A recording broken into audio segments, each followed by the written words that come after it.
अस्सलाम वालेकुम व्यूअर्स, कैसे हैं आप सब लोग। आज हम आपके लिए बहुत ही ज़्यादा टेस्टी और चटपटी रेसिपी लेकर आए हैं। जी हाँ, काली मिर्च कढ़ाई। तो चलिए चलते हैं रेसिपी की तरफ। सबसे पहले मैंने एक बाउल में 500 ग्राम बोनलेस चिकन लिया है। उसमें मैं 1 टेबलस्पून विनेगर ऐड कर रही हूँ। उसके बाद इसमें मैंने 1 टीस्पून सॉल्ट ऐड किया है।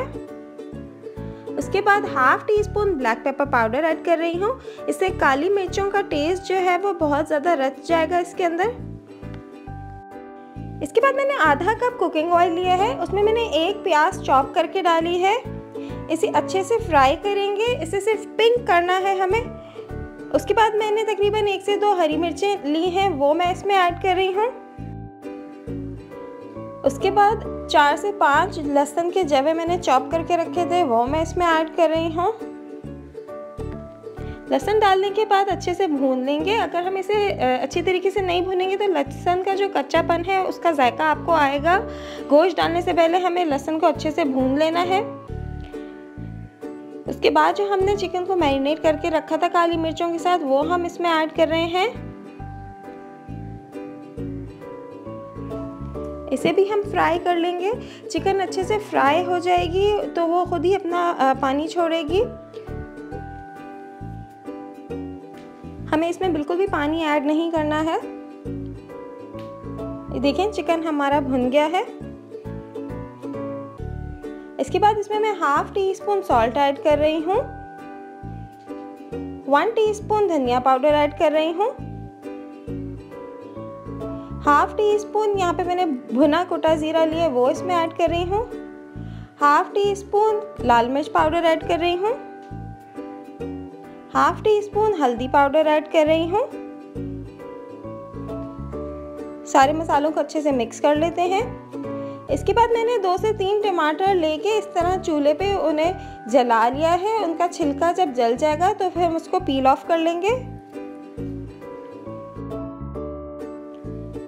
इसके बाद मैंने ये टमाटरों को चॉप करके इनका छिलका उतार के फिर इसमें शामिल कर दिया है।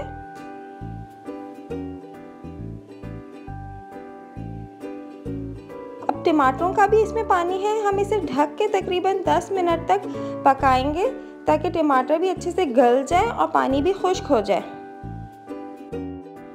और इसी के साथ ही हमारा चिकन भी रेडी हो जाएगा, वो भी गल जाएगा। 10 मिनट हो चुके हैं, चिकन भी अच्छे से गल गया है और पानी खुश्क हो चुका है। इसके बाद मैंने इसमें 2 टेबलस्पून क्रीम डाली है। इससे अच्छा सा इसमें ग्रेवी बन जाती है। उसके बाद मैंने इसमें 1 टीस्पून कसूरी मेथी यानी कि जो सूखी मेथी होती है वो इसमें ऐड की है। हरी मिर्चें आप डाल लें गार्निशिंग के लिए। इसके बाद मैंने फ्राइंग पैन के अंदर तकरीबन 1 टेबलस्पून होल ब्लैक पेपर डाली है। काली मिर्चों के दानों को ड्राई रोस्ट कर लेंगे और इसे कूट के रख लेंगे। इसके बाद मैंने अदरक छोटा टुकड़ा लिया था, उसे काट के इसमें डाल दिया गार्निशिंग करने के लिए। और जो काली मिर्च हमने रोस्ट करके कूट के रखी थी वो हम इसमें लास्ट में ऐड करेंगे। किसी भी सालन में अगर हम गरम मसाला या काली मिर्चें पहले ऐड करें तो उसका रंग ख़राब हो जाता है, इसलिए इसे आपने आखिर में ही डालना है। मज़ेदार काली मिर्च कढ़ाई तैयार है। अगर आपको हमारी रेसिपीज पसंद आ रही हैं तो लाइक, शेयर और सब्सक्राइब करना ना भूलिएगा।